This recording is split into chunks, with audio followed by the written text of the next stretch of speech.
Welcome, everybody, to the Live Louder podcast. I'm your co-host, Scott, with Melody. That's right, Scott Melody. We're coming to you today. This is May 31st, the end of the month. This is the end of mental health awareness, isn't it? Yes, it is. Yes, it is. We are closing off this month, but guess what? Every single day of the year is mental health awareness. It really should be. And we've got to be kind to our mind and others. We've got a great guest, which Melody's going to introduce in just a moment. But first, I also want to tell you, just so that you start this Saturday with the right attitude, May 31st is a bunch of other things, too. Did you realize it's National Macaroon Day? No. Okay. It is National Macaroon Day. Happy Macaroon Day. It is also World No Tobacco Day. Okay. No smoking today. No smoking today. That includes vaping. For some reason, it's Dam Safety Awareness Day. Huh. So if you live near a dam, learn about the safety. National Smile Day. I know you'd like that one. I like that. That's a good one. And of course, who can forget National Utah Day? For the 13 people who actually live in Utah, congratulations. All right, let's bring our guest in. Oh my goodness. The energy was so great. That's why we're actually running a little late. We were so into our conversation and we're like, oh my goodness, it's 10:01. So here we are. If Melody didn't look up, you guys would have seen us around 10:30. I mean, seriously, we're like, oh, we got plenty of time. And old friends from another life. That's right. So today we're joined by someone I deeply admire, Diana Guzman, a woman whose leadership, heart, and dedication have made a lasting impact in the world of mental health and crisis care. Diana isn't just a leader. She's a force of nature, someone who shows up with purpose, vision, and a whole lot of courage. She's been in the trenches building programs that save lives, guiding teams through real challenges, and reminding everyone around her that excellence isn't just about strategy, it's about soul. What makes Diana so remarkable isn't just her expertise in clinical operations and care or crisis intervention.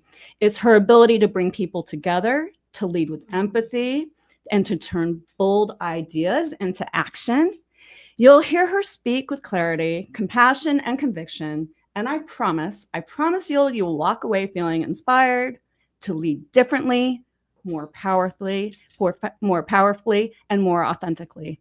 So if you're ready to reignite your purpose and lean into what's possible in your life and in the world of behavioral health, this is your moment. Get ready for my friend, Diana Guzman is in the house. Are you trying to make me cry? No. Tears of happiness, maybe. It's National Smile Day. Okay. So I want to smile today. Thank you. Oh, my pleasure. Thank you. I'm so honored. I'm so happy to be here. Thank you. It's such a joy to have you in the studio. Thanks for coming in. I appreciate it. Actually, you were scheduled for before, and then I had to go screw things up. You had to go get a heart attack. I had to go have a heart attack and stuff. And for all the people out there who have wished me thank you so much. Your wishes have been so important to me, and I'm certainly feeling better, doing better, and following doctor's orders. By the way, you want health moment, follow doctor's orders, and if you're not feeling good, what should you do? Ask for help. Yes, yes. Ask for help. And to piggyback off of that, Scott, you're about, as my friend James Heisman says, put your oxygen mask on first. Yes. So that's his book. And I listened to his words and I listened to your words. And I finally got checked out amongst all the crisis that I'm having in my personal life, having my dear friend have a heart attack, my nephew falling off and fatal injuries. And then he's doing better. Thank you. He's doing better. My father falling and breaking his femur. I decided to go get checked out for my annual. And then I'm leaving him with about 10 referrals to specialists, oncologists, you name it. It's been, wow, a lot. So, but my work has been great. My family, friends at work have been really supportive and kind to me. And all you guys, I'm not really public when it comes to my own personal life. And I hate asking for help, but I'm getting better at it. Before we start talking to Diana, let's because we got a couple people chiming in already. Nellie's with us. She's saying hi. Hi, Nellie. Good morning, my friend. Sandy, mom. This is my mom. Her name is Sandy. Oh, we call her training Sandy. up there, Mom. Sandy. Love you, Sandy. She says, "Good morning, everyone." Good morning. We've got Dr. Jamie, founder of the Star Network Foundation. The Star Network. Good morning. So nice to wake up to such an uplifting podcast. Thank you for the broadcast. Love your work, Jamie. And now we do have Samantha's jumping right in with talking about mental health because we brought it up. Here we go. Curious, just to jumpstart this morning's show, and it's more of a philosophical question. Why is there a divide in mental health awareness between rural and urban communities? Woo, that's deep. That is deep. I would that be chalked up to like just cultural differences, or what do you think? I believe so. I think it all comes down to cultural differences. I grew up, I'm Cuban, if you haven't noticed my accent. No, really? I thought it was Jersey. I don't My know. mother's Turkish. My mother's Turkish. She still hasn't taken hers. So Hispanics, we have this saying that, everything, you wash your laundry at home and it stays there, so you don't share, you don't talk about what you're going through, you don't ask for help. We got it. We'll get it done. We'll resolve it at home. But the reality is that it never gets resolved. It never gets talked about. It never gets out of that space. And imagine how detrimental that is for mental health. We know what we say, and it's true. Silence kills. So you keep everything in that environment contained, and it really never gets out there. So I do believe it is a cultural thing. I think we have made a lot of progress. We really have. Like today, we're talking about mental health. We have these spaces to do that. I was just at FIU on Wednesday. Yes, I'm so sorry I missed. I know, but it was so amazing, and I was actually, coming from that background and being in this industry for 15 years, and I see the progress we've made. This was the employment department at the EAP, right? Right. And then they had all these employees sitting there and students, and they were open and they were asking questions and they were vulnerable and they were crying and they were like being so really raw. And to me, that was a gift because I didn't see that happening 15 years ago. So yes, I think we've made progress, but it also has to do with what we learned when we were growing up. And we learned, most of us, not to talk about mental health, not to share, not to be vulnerable, not to show that side of us. So to put on that mask, I'm strong, I got this, I'm going to walk through life, and I'm going to suck it up.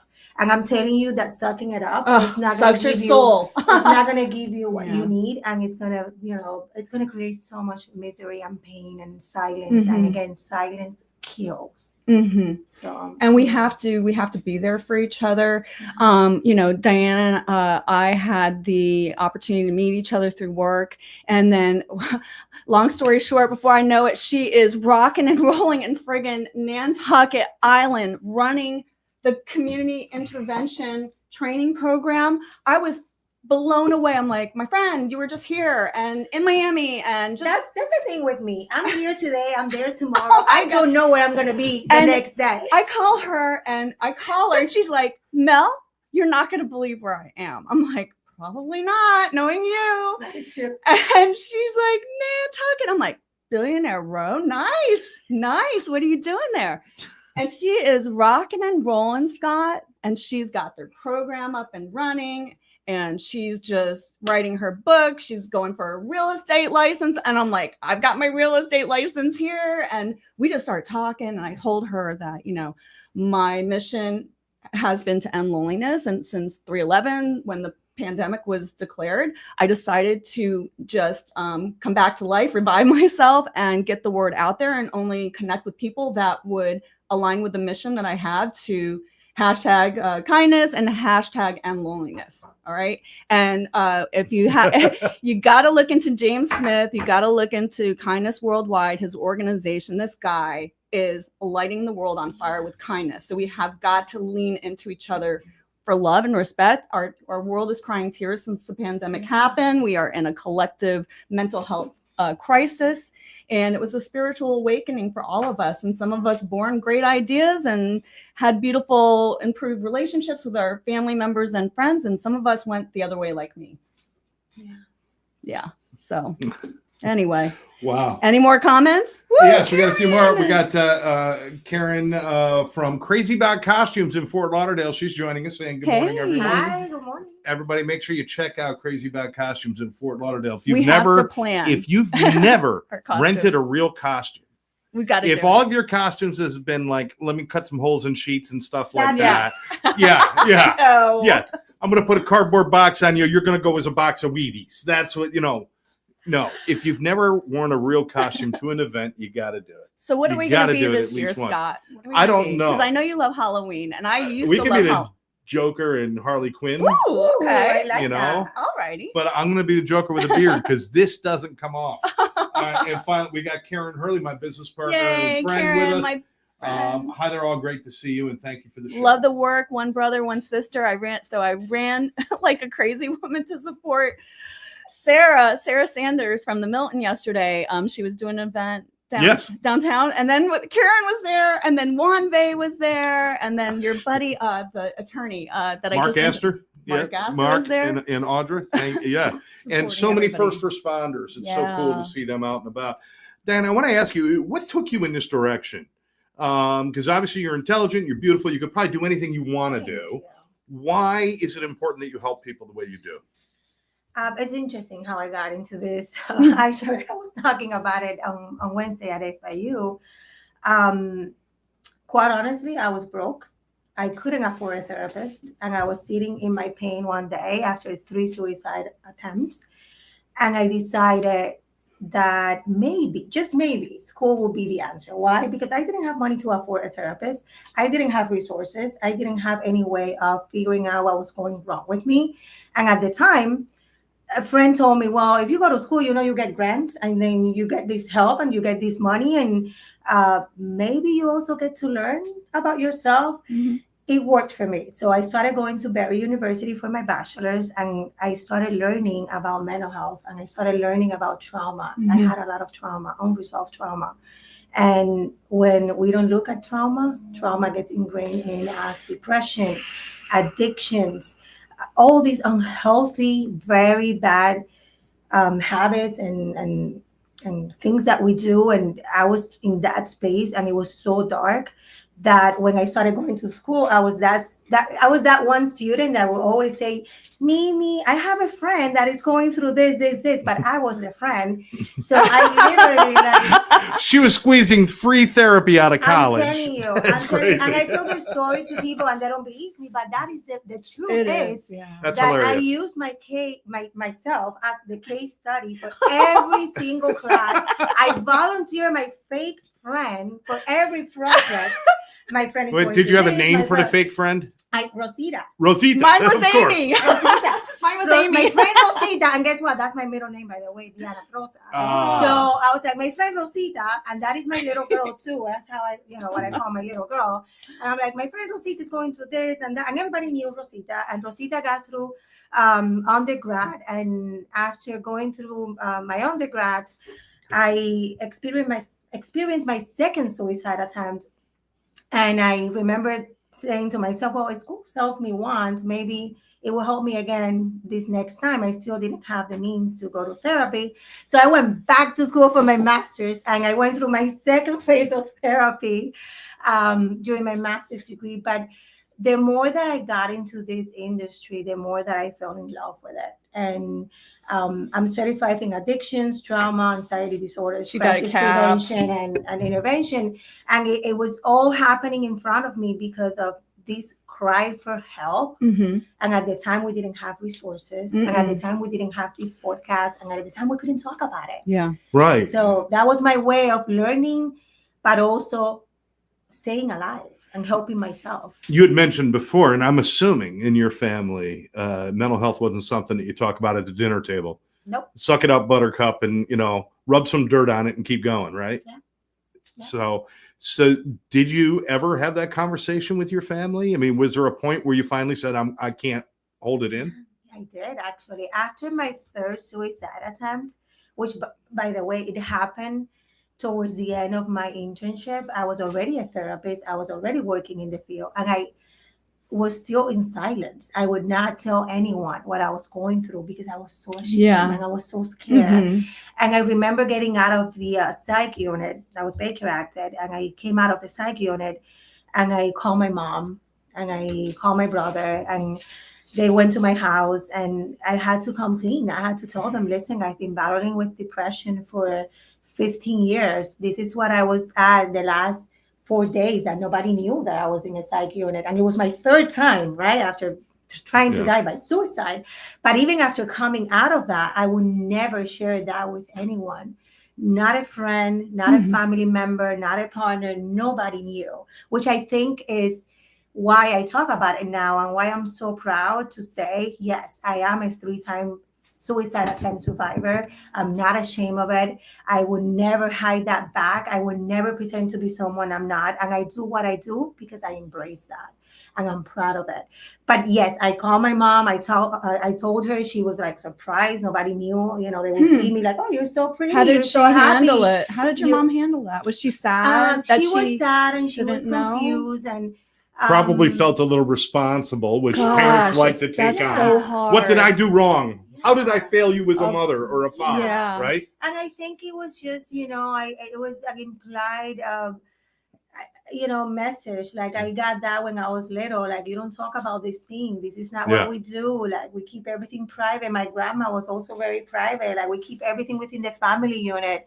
And I learned that. So I went through life thinking, even when I was raped in my early 20s, what did I do? I didn't say anything because that's not what we do. I did not tell a soul. Not a person knew for years and years. But what happened then?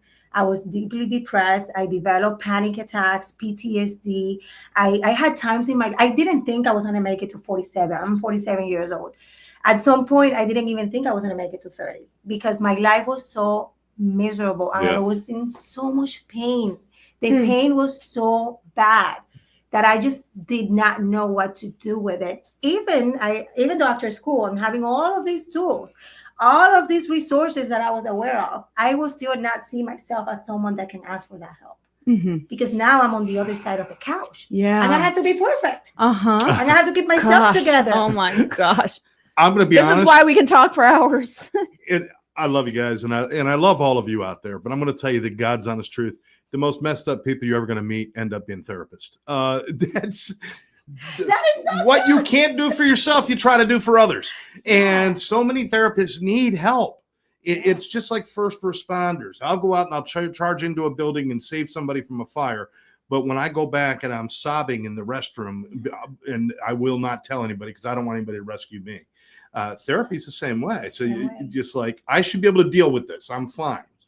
But it's also an implied perception idea. It's unrealistic that because you're a clinician, you have to be perfect. You have to be on point. You have to suck it up, grow up, be there for other people. We're caretakers. We take care of people.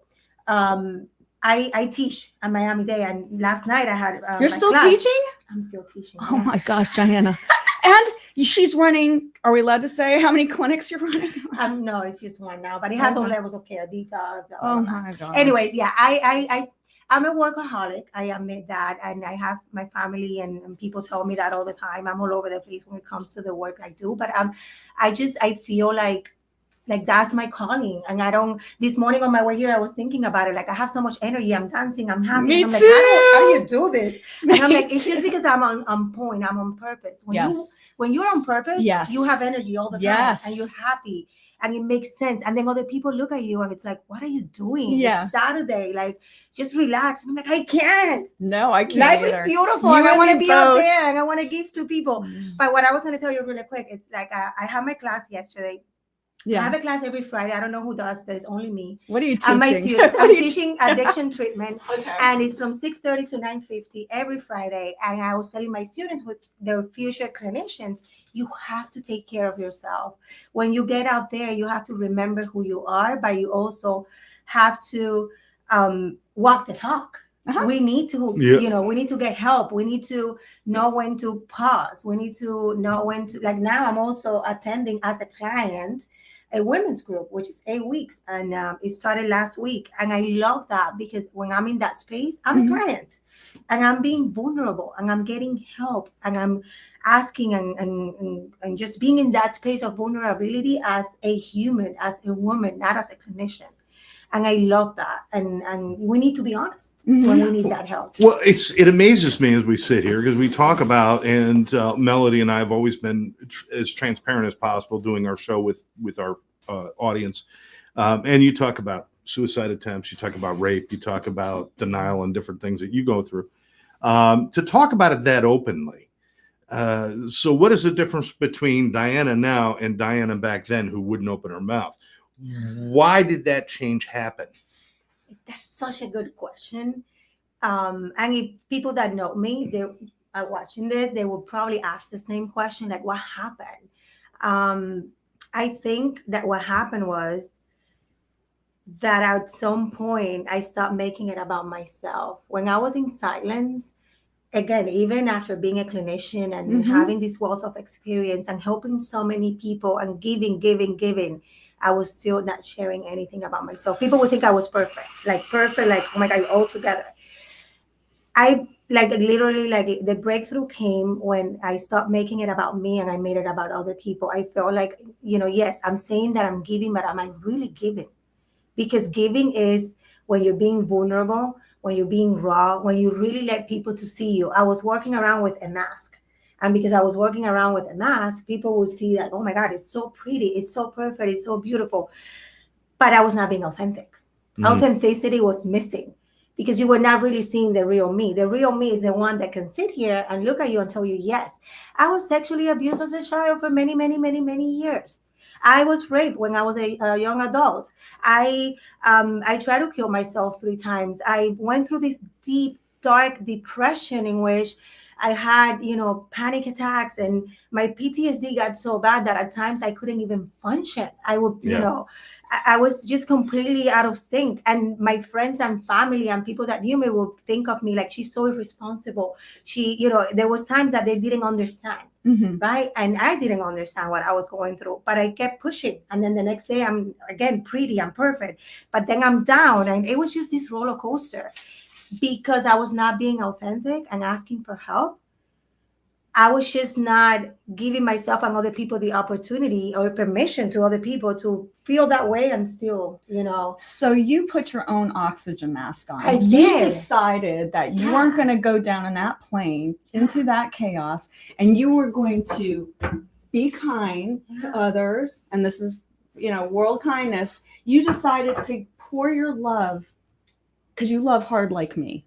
We love hard, but it comes with such pure, powerful intention to really help our fellow human beings on a deeper level that transcends anything in words that I can speak of. And when we do that, the unimaginable comes back in return in ways that there's we freedom. never. Yes, there's freedom. Just to answer the victim question, mentality. Freedom. No victim I was mentality. still trapped in my silence, and silence it's just poison. Yes, it's right. Poison. It is. It is. I love having conversations like this that are just open and honest.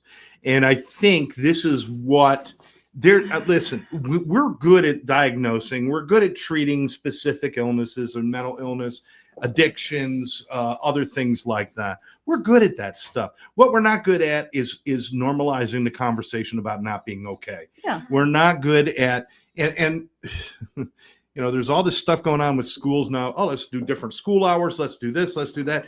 Let's make schools really meaningful and start teaching mental health in school so that little Bobby, when he gets home, he understands the difference between mom's just sad and mom's seriously depressed. We need help. So that kids who go to school understand when bullying pushes them too far and they know how to speak up. We need to normalize these conversations and these things. And, I've got a past. I did things that I'm not proud of. I'm not going to live in shame, guilt, and all the other things because that does not serve me. I regret things that happened, but at the same time, they made me who I am today. And it's your choice whether you take those bad experiences, those traumas, those bad moments, and you turn them into your strength or you turn them into your anchor. What's it going to be? Is it going to be the foundation on which you build a beautiful self, or is it going to be something that's just dragging you under? And that's an individual choice for everybody. I mean, all the help in the world, individuals still have to decide I'm worth being okay, don't they? Absolutely. And you have such a good point. Like silence, like we're gonna keep repeating, it's just poison. It's poisoning. But also we live in communities. And we're not meant to do anything alone. Yes. You're not meant to do anything alone. Like we survive in tribes, and that's just the way it is. So I'm not saying that you go around and then you tell everybody your darkest secrets. That's not what I'm saying. Yeah. And not everyone is ready to do what I'm doing now. It took me 20 years to get to this point, right? I wasn't even ready 2 years ago to come openly and say, hey, this is what happened to me. It happens gradually. I can't even tell you, Scott, if you ask me, like, what was that moment that you said, it clicked, I'm going to talk about this? I don't know. It happened gradually. As my healing progressed and as I continue working on myself and building my tribe, I felt more comfortable. And I felt like I had to give this to the world. Like I can't get it out fast I can't enough. die and take this with me. You gotta I need people to know, because this is not about me. And yes, there's going to be some individuals that they're going to judge me still, or they're going to think less of me, or they might not even do therapy with me. And that's okay.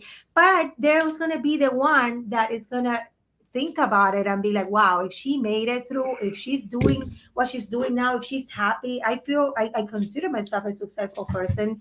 I consider myself a happy person. You are. I have built a life that I love, and I will never like change my journey, because if it leads to where I'm at today, it was worth it. And it's a participant on Wednesday at FIU, he asked me that, a man asked me that. Is there like a magic trick, anything that you can give us that will minimize the journey because it's so painful and so dark? Will you change anything? And I said, no. Like sitting where I'm at today, looking at you and everything that I went through was so worth it. And I would do it all over again, because it got me here. And I have the wisdom, and I have, the gifts of relationships and everything that I have built because of it. It's the journey. It's the journey. It's not the mountaintop. It's not the pinnacle. It's the journey. It's the journey. And the healing happens, yes, but I'm still working through many things. So it goes back to our conversations too, Scott, about being stuck. Yeah. People think they need motivation. People, it's a mindset thing. This is what I love. You don't need anything. Yeah, you don't. One decision. Everything. One decision. And there are people, you're right, there are people that might judge. But what I find in my experience, most people who judge, it's because it triggers something in them. So when I talk about being, in my alcoholism and my drug addiction, and the time I spent in violence, where I was a violent father, husband, friend, I was abusive, I was that. And when I talk about it in front of a lot of women, when they listen to me, they're like, it's so good you're talking about it. A lot of men say, shh, don't talk about that. Well, why is that bothering you so much? Is it because you're still hiding your stuff? Yeah. Stop. Right. Stop. I can't explain the freedom of allowing this stuff to come out. And it's liberating. It really is. It really is. I mean, it was so hard to spend my life blaming the world for what was happening to me. And now when I look in the mirror, just saying, listen, if you're not happy, look back in the mirror, and that's who you got to blame. Decide to be happy, you're going to be happy. Decide to be free, you're going to be free. Open your mouth, and you're going to let all the darkness out. All those deep, dark secrets do not survive sunlight. And putting all your energy into one partner, expecting that poor person to be your savior, to be the person that makes you happy. Guess what? Nobody's coming. Nobody's coming. It's you. Nobody's coming to save you. It's you. It's not going to happen. You are the savior. Nobody's coming. And this, I tell my clients two things when I meet them. There's two things I tell my clients. There's nothing to get. If you came here to get something from me, there's nothing to get. I have nothing to give you. Now, what I would do is I will mirror back whatever needs to, be reflected back at you, and I will walk you through it, and I will hold your hand and help you get through it. Right. But I don't have anything, because a lot of times people come to therapy and they're like, well, tell me what to do, and this is happening, and come on, and like, that would never happen with me. I'm not that kind of therapist. I'm not going to sit there and cry with you for 10 sessions. I'm going to call you out gently and lovingly, and I'm going to point out the places that they're dark and you need to, look at. And the other thing is that I'm always going to bring it back to you, because guess what? I don't care about the world. We can't control the world. We can't control your partner. We can control. No. And I'm not working with them. I'm working with you. So I'm always going to bring it back to you. And look at you. Diana, isn't it so cool? We figured it out because people, and I have to remind myself, I think we forget and then we remember again that looking for things that are exogenous, people, places, things are never going to be a good, fulfilling life experience for you because you have to find those things within yourself and become the person you would fall in love with. I mean, we're living in an anxious world. Yeah. Like everything is about anxiety. Everything is about urgency. Like busy. I'm so busy. There's so many things happening and so many people doing. And nobody is connecting in person. I mean, it's rare for people like us to still do events, dude. I mean, seriously, this is ridiculous. We're out of COVID. Bringing everything home. Like I tell people and I tell my clients and my students and myself, when I find myself, operating from that space of anxiety and looking outwards, I'm like, no, I need to look this way. Mm-hmm. What is it that they're triggering? Why am I reacting in this way? Yes. What is this person bringing out of, like, why am I having such a strong reaction to this person, to this event, to whatever was said or not said, or how can I look at myself and work within myself to figure out why, the big why? But it's me. It's not them. It's not like Scott said this and I'm like, oh my God, how dare you? It's me. Like, why am I reacting in this way? And let me work on that. Mm-hmm. Because whatever you're showing me, it's an opportunity to work within myself. And that happens. And if you're a good clinician, which, a lot of clinicians know this, every time you get triggered, you pause and you're like, okay, there's a voice screaming that I need to work on this, or I need to look at it. At least I need to look at it. And that's great. We become so oversensitive to things. And the funny thing is I walk around, I call somebody a neo-Nazi, pig-faced rat bastard or something, or I say something to them and they're going to react. It's like, I'm going to kick your ass, and they want to get upset and they get defensive. But if I came up to the same person and called them a duck-billed platypus, they'll laugh. Now, what's the difference? I called you a name. Well, because one, they know for a fact I'm not a platypus, but I might be a rat bastard. And that's why they react. They're afraid. That's a good point. If you know who you are, things do not affect you the same way. But you cannot know who you are until you're honest with yourself. And yes, and you look at the yourself. Only way to judge the honesty you have with yourself. And this listen up, people. It's easy to say I'm honest with myself. The only way to judge that is, are you honest with others as well? If you're not honest with others, chances are you're not being honest with yourself. Honesty is not brutality. There's no such thing as brutal honesty. There's brutality and honesty. If you're being honest to be mean, you're just being mean. Yeah. Just be honest. So my nephew keeps texting me to read the comments. So apparently we're comments. the reason I'm not in, I'm going to say, Samantha, thank you for all the comments, but she's writing an ebook while we're and this is a lot. We can't read it all, but I will pick a few things. Oh goodness. My friend Frank McCoy is with us. Frank McCoy, thanks for joining in. Let's see. Every single viewer, thank you. Spread the word. Nellie, love you. Let's see. All right, I'll read part of and Samantha's comments are all on the YouTube channel. If you're watching on Facebook, maybe afterwards go to the YouTube and check it out, and you can see all of her comments. They're lengthy, Scott, because he's Teacher of the Year. He teaches gifted kids. You know what I mean? The most prolific. This comment's from Samantha. Says the most prolific artists, writers, sages of creativity have also been correlated with an indicator of mental health. Van Gogh, Hemingway, Sylvia Plath. Despite these lessons, denial stands. And I think the point is, we've seen this over and over again, and we still fall into denial. And it's kind of that that's not me, though. It's not me. It's that not doesn't. Me, or it's not going to happen to me. Or those things don't happen to me. Somebody's trauma is they've been in a car accident and maybe somebody died next to them or something horrible like that. I don't want to get into anybody's trauma, and I apologize. But somebody else's trauma may be I witnessed something, or somebody else's trauma might be being hit by my parents. Somebody else's trauma. And what they do is they start comparing traumas and saying, well, my trauma isn't the same. What happens in the trauma is nowhere near important. It doesn't matter. It's trauma. What happens to you because of the trauma, not what the trauma is. Is that right? Yeah. Trauma is trauma. If you compare traumas, you're always going to find somebody who's got it worse. Which is such a sad thing, and people do it all the time. right? Like, oh, I don't want to say anything, or I don't want to bother Mel because she just went through this, and what's happened to me is not as bad. It's, we minimize it. But the impact might be the same. I might be having the same feelings that you are, even though my trauma in my eyes may be perceived as something not as bad. Yeah. So absolutely, trauma is trauma. And at some point when we experience trauma and we don't look at it, it becomes about anything and everything, that this fear of the world and these reactions to things that, it's not even about the trauma anymore. It's about how you're feeling and how you're relating to everything around you, people, things. It becomes this thing that literally like overtakes your life. Yeah. And it turns again into addictions. It turns into depression. It turns into so many things that had nothing to do with the trauma, but because we're not looking at it and we're not treating it with gentleness and love and like really like giving it the attention that it needs, it becomes something bigger. It's isolation and all of that stuff, withdrawal from loved ones. Let me tell you, when I look around and I see, we were talking earlier, like, but when I talk about people and behaviors, a lot of behaviors are trauma responses. Yes. A lot of behaviors. We look at people that we love and we're like, but why is he acting or is she acting in that way?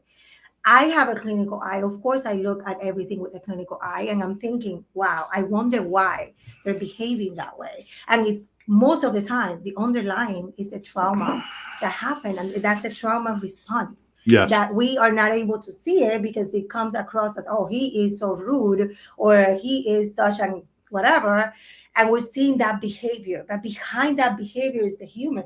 Mm-hmm. The human is reacting to something that maybe they don't even know they're reacting to. So when I'm listening to everything that you're saying, and I just love the way that you speak, Diana, because you speak with so much of your heart's mind. It's so beautiful. It's just so eloquent. You share with me your writings. She's getting ready to publish her book. Yes. Oh my gosh. Oh Bear with me. I got issues. That's the name. Tell me. Wait, what's it called? Bear with me. I got issues. Bear with me. I got issues. Tell him.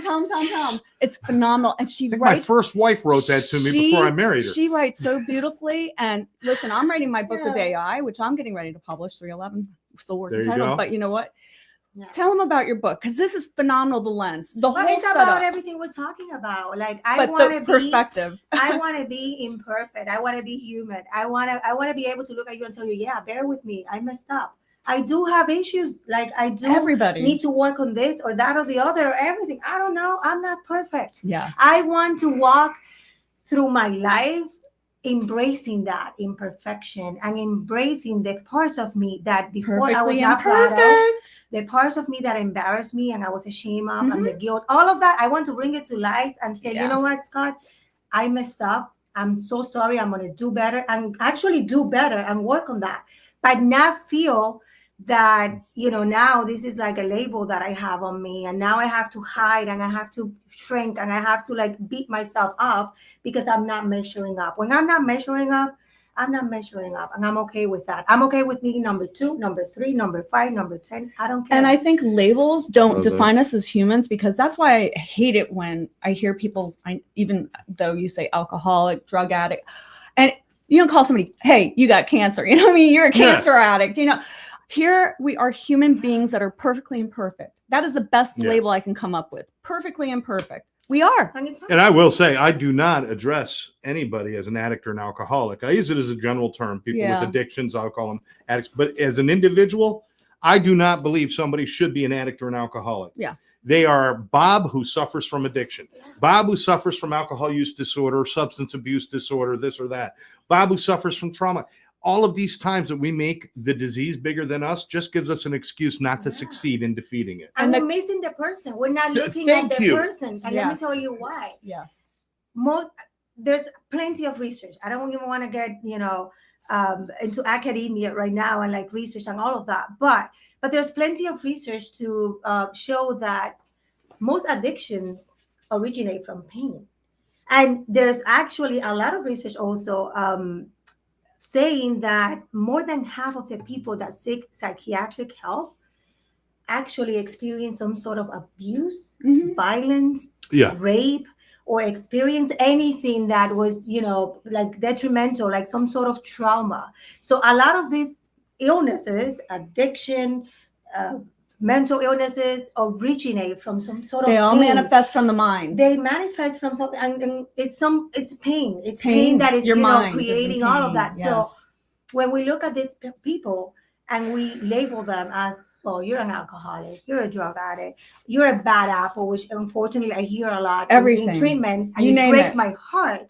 It's like, are you really seeing the person? Because these people are slaves of pain in that moment, number one. So if you look at somebody that is going through something painful, that is suffering, you can't really think about them like anything else than a human being that is in pain. Yeah. And he's trying to ease that pain. And the way that they found was drugs or alcohol or me killing myself. That was my way of easing my pain.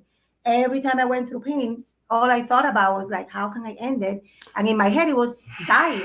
I had nothing else. Yeah. Dying. Oh, I know that feeling. The collective existential crisis that we're still coming out of is just mind-blowing to me. And Scott, nobody talks about this stuff. Because we look at blowing my mind. Like, get over it. Like, it's blowing my mind. So, I've kind of changed my mentality. And I was talking on another podcast the other night with a lady named Jandra. She's doing some great work in the healthcare industry to try to bring an awareness and help people that, can't afford healthcare, find care, resources. I'm a walking resource book like Diana and you, Scott.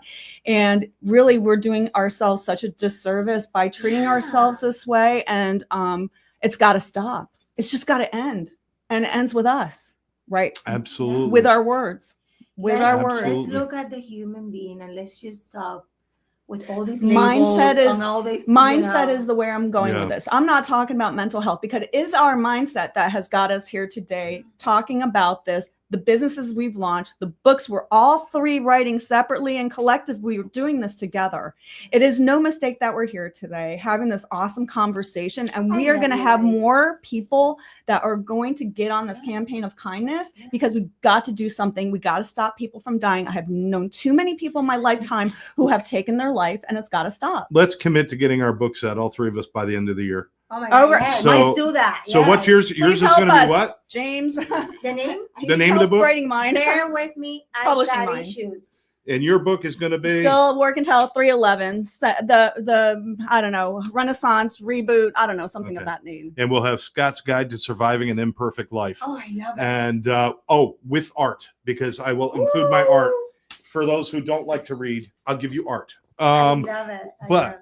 We're going to get all those art, done. Music, and math is all the universal language. I mean, of the universe. And I hope these conversations is giving people that are inspiration. Not only inspiration, but permission to be authentic. Permission to be open. Permission to. And if you wanted to start your own podcast, look, we're living proof. Start being imperfect. Start enjoying imperfection. Talk about the imperfection. Perfection sucks. Have you ever had a perfect friend? You don't want to hang out with them because they're always right. They think they know everything. You don't want to be around perfect people. Listen. I like being around people who screw shit up a lot because it makes me laugh and it's fun. And I like to laugh at myself. People go to the amusement park. They don't stand in line to go on the monorail. They stand in line to go on the roller coaster because they get turned upside down, flipped around. They don't know what's coming next. They're scared. They pee a little. They're really good for the picture. No, they don't look good for the picture. It's crazy, and they love it. And then they get in their car to go home, and they expect smooth and perfect. You know what? We crave the excitement of we don't know what's next. We crave the excitement of sometimes we fall down, sometimes we rise. We crave all that stuff. So lean into it. Be imperfect and share your imperfections because I've loved two women in my life. Besides me? The other kind of love. I've loved Therese, my best friend, who is still my best friend in the world. We're not together as a couple, and then I love my wife, who I lost to addiction. For both of them, I would name more of their imperfections that I love than their perfections. And that's what it's about, people. It's about we connect through those things. Let me give you a couple of comments. Start that movement. Perfectly imperfect. Nellie says, if we're not open and honest, how can we expect others to be? Oof. It's okay not to be okay. Yes. And that's important. It's all good and fine to say, well, talk to me about what's going on. But are you talking to people? Yeah. You know, are you giving them the same? Or are you dismissing yourself and like, oh, I'm fine. I'm not really in pain, or I'm not having a health crisis, or I'm just, I'm just rolling. I'm doing right. We do that. We all do that. Nellie says, or I'm sorry, Samantha says, Nellie, fair point. Only issue is that follow-up is not always aligned with the sentiments implanted in intervention. So I'm not sure where you're going with that, but we're going to let that lie. Sandy Mom says, Hi, Sandy. there is also a genetic component to addiction. We're not ignoring that genetic component at all, but you cannot defeat the genetic component without defeating the mental component first. It really has to come first. And this is the thing, because I had this conversation actually last night with my students too, about the genetic component. Yes, absolutely valid point. And once a person crosses that line of dependency, unfortunately, it's the nature of the disease to engage in a lot of unhealthy behaviors, which leads to a lot of trauma, which leads to more and more of what we don't want, which is pain and suffering and behaviors that we're not proud of, and the guilt and the shame and all of this. So and this is something that I want to transform in treatment. In the treatment world, I think we need to look more at the trauma, because yes, it might be the genetic component that led to the addiction to manifest, and the person now it's in an active addiction. But because of that path, then you develop all these traumas and all of these other conditions, depression and all of these things. And we need to look at them. If we go to treatment and we're only treating the actual addiction, meaning, okay, you're going to be sober, you need to stop using. That's called detox. Right? That's what that is. And it's fine. But also people go to treatment and then they continue with this mentality that, well, I'm not using. Yes, but you have to peel that onion, and we need to go deep, and then we need to work on that trauma, because guess what? You're going to get triggered. And when you get triggered, you need tools. And the pain is going to come back even worse. And that's when people relapse.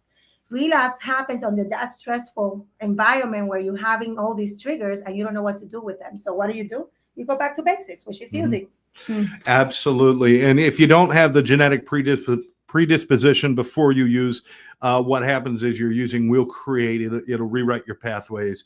You will create that genetic abnormality through using. So whether you start that way or end that way, well, they all end almost in the same place, with the damage to the dopamine receptors, to everything. We all know this. But without dealing with why you kept choosing, if you know that putting something in your body is killing you, if you know your family's leaving you, if you know this is not the right thing to do, it's not in alignment with what you believe, it's not in alignment with your spirituality, and you still do it anyway, we got to figure out what's broken in you that keeps making that choice. Why do I keep making that choice? And it can't all be just physical. There's a trauma component, and we've been talking about that. Juan is with us too. Juan says, good morning, Juan. Scott, you're on fire today. Oh, shit. Juan's a fireman. So, and once again. Funny story here. I'm an EMT. What? That was my first career of choice. I know you guys. With which department? Well, I'm not an active EMT, but I hold my license. So my first career of choice was EMT, was firefighter. So I got my EMT license. I worked. You never cease amazing. I know. Diana. I worked at the ED and Sinai Hospital in South Beach for 2 years. I went through the fire academy 3 times. Didn't pass the physical, and that's how I went back to school for my. You didn't pass the physical? No, because it's a long story. It was really hard. One knows that. They're lost. Literally, I just couldn't pass. I could just see you. Like carrying the. But I went through everything, and I loved it. I knew I wanted to help people, and I knew that I wanted to do it. But I guess the physical helping part, which is what they do, it was not meant for me. So now I help them in a different way. I kept my license because it has amazing benefits, but also I was. Juan says they're hiring in Lauderhill. I can't pass the physical. I'm now 47. I don't think they would take me. I was very young when I did that. It's okay. Juan's like 108, so it doesn't matter. Stop it. I met him. He's not 108. He's like our age. I tease Juan. Juan was the one who saved my life. Yes. He got me to the hospital hours before I would have died. So I appreciate him always. But my first wife, I thought she told me that I was an EMT inside.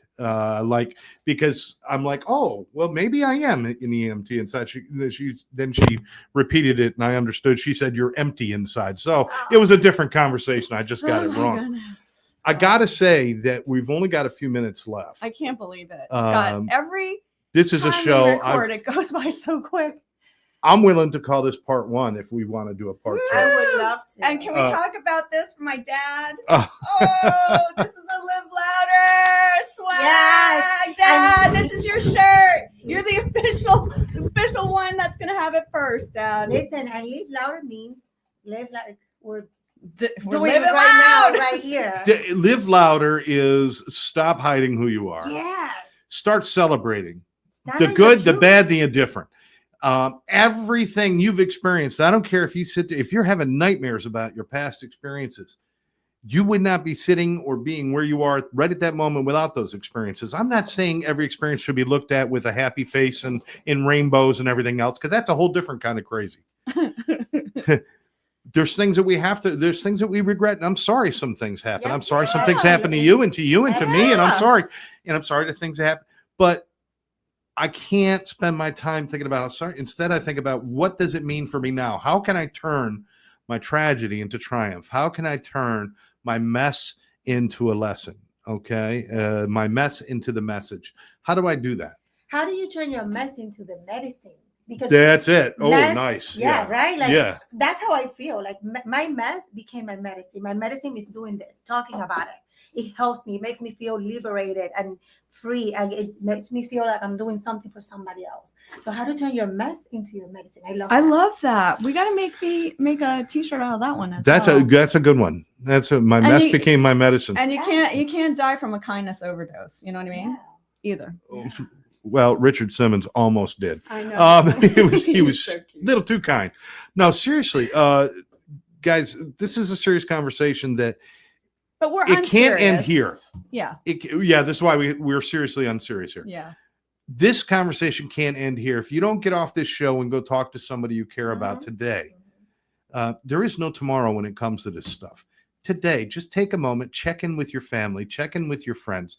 If you know somebody's having a hard time, but you're kind of tired of just dealing with it, deal with it a little bit longer. Listen, part of being in a tribe with people, and that's what I call it. We have our family, and then we create these acquaintances, but then we build a tribe around us of people that we love and trust. And if you're not willing to expose yourself to them with all of your inadequacies and mistakes and traumas, how do you expect them to do that for you? And for your children? Think about our children these days. It's a different world than when I grew up. When I grew up, if I wanted to be bullied, I had to go to school to get bullied. Nowadays, your kids are being bullied on their phones, in their bedrooms, in their hallways, and everywhere they go, they're inundated. Make sure that they're feeling okay, and teach them it's okay not to be okay. And the best way to show them is to show them that you're not always okay too, right? Absolutely. Your life matters. You matter. Stop taking yourself so seriously. Sometimes we do that too. We take ourselves so seriously. And I was one of those people that I will walk around like I have to be so serious. This is where I'm at in my life. I might post something and I might misspell something and I'm okay with it. I'm I just misspelled a simple word, home, instead of saying home. That probably used to drive you crazy, right? And before that used to drive me. It still drives me crazy. I can't let go. Literally, are people gonna think I'm illiterate? I don't know what I'm doing. English is my second language, so they're gonna judge. And now I'm okay, I laugh about it. Yeah, that's liberating. It's liberating to just allow yourself to be in that space and not take it so seriously. I don't care if people think I'm illiterate. I know I'm not. People call you what you answer to. And you're talking to that earlier. If somebody's saying something about me or calling me name or whatever, crazy. I used to be a lot of people would tell me that, oh, you're so crazy. You're so crazy. I would get so offended by that. And now I welcome that. Yes, I am crazy. And I love being crazy because guess what? I love my life and I would not change my life. I've done things that more than half of the population will not ever get to experience ever in their lifetime. But you know why? Because I'm just free and I do whatever I want. Right. And yes, I'm here today, I'm there tomorrow, I'm up, I'm down, I'm good, I'm bad. it's all part of the experience, the human experience, and I freaking love it. So if you're crazy, be crazy. If you are imperfect, be imperfect. If you fail, get up, clean the dust, laugh at yourself, chuckle at yourself. Stop taking yourself so damn seriously, right? I mean, yes. So I know that we're getting ready to close and we're running out of time. So I just wanted to close about Mental Health Awareness Month and give a shout out to a few people that were at the South Florida Behavioral Health Summit this recent week. Judge Lerner Ginger Wren is a pioneer of mental health courts as we know it today internationally. And she is living here in Broward. She created all of mental health courts. She is the architect, the pioneer, the trailblazer, and she's a friend. I've worked on initiatives with her. She is doing fantastic work in this world. Dr. Joe, the president of NAMI, love him. He let me interview him on the spot at the South Florida the South Florida Behavioral Health event. And then you have my healthcare hero, that occupational therapist for HCA Florida, Adam Boyette, who's a doll. He doesn't have social media, and he took care of my family and friends and my own mind and gave me hope that everything's going to work out. And I can't wait for you to come home, Dad. Awesome. I want to remind everybody this is brought to you by Sober Life Studios. If you want to know more about the programming that we have, you can go to YouTube channel and go to soberlifestudios.com. It'll take you right to the channel. Or you can go to our livelouderpodcast.com page. And on there, you've got all of our shows that we've done. And our shop is opening. So if you'd like t-shirt, yay, coffee cups, whatever you'd like, you're going to have the Live Louder merch. And any money that we get from the merch will go towards helping first responders deal with trauma, addiction, and mental health. Amazing. So that's what we're going to do. And the part of that mission is One Brother, One Sister, our nonprofit. Please check it out, onebrother1sister.com, and make a donation so that we can, once again, help first responders, fire, police, veterans, all the first responders out there, so we can help them deal with trauma and mental health, addiction, PTSD, and all of those things at no cost to any individual first responder. We take care of it through our donations, our sponsorships, and grants. So if you want to make a donation, please do onebrother1sister.com. And just, I don't want to forget the Mind, Body, Soul Summit. A lot of people were still calling me yesterday because it was supposed to go on yesterday. And it was canceled. I'm so sorry, friends, but it was canceled 3 weeks prior. The mayor, I'm working with the mayor of Coral Springs, Scott Brook. We're gonna have it. We're thinking September, October. We're gonna have Diana was going to be one of the keynote speakers, but we're going to announce when we're going to do that. It's going to be really huge. It's going to be just a mindset summit. I cannot wait. Absolutely. Final thoughts, Diana. Somebody's sitting there and they've got things going on in the back of their head that they've never told anybody. What do you want to tell them? Find somebody you trust today, anyone that you trust, that you care about, that you know that they can hold your truth, and talk to them about it. And if that person is not in your life right now, 988, you can call that number. There's counselors waiting by. They will talk to you. They will guide you. They will find resources for you. You're not alone. You don't have to do this alone. And there's people out there that want to help. I wish I had that when I was going through my darkness. I wish I knew what I know. I know now, and I wish that I had all the information and all the resources, and instead of like trying to manage the unmanageable. The pain, when you get to that dark space, is very dangerous, and silence kills. It will kill you. So call 988, talk to somebody, find help. It's out there. You don't have to do this alone, and you definitely don't have to die. Your life matters, and you matter, and the world needs you. Melody, final thought? No dreams are realized in isolation, friends. I don't want you to ever feel alone. So reach out to one of us. You can find me on LinkedIn, Melody Walter. I'm here on YouTube, and I'm just here to help fellow humans want to live and find purpose. And for all of you out there, thanks for taking some time with us this morning. Or if you're watching a recording, please remember to like this channel, subscribe, hit the reminder button so you find out what we have coming up next. And more importantly, share this with your friends and leave comments. That's very, very important to us that we see your comments and that we know you're out there watching. For all of us right here at Sober Life Studios, for Scott, Melody, and Diana, thank you so much for joining us. Remember, every day, do 2 nice things for yourself, 1 nice thing for somebody else, and you'll never go wrong. Bye-bye.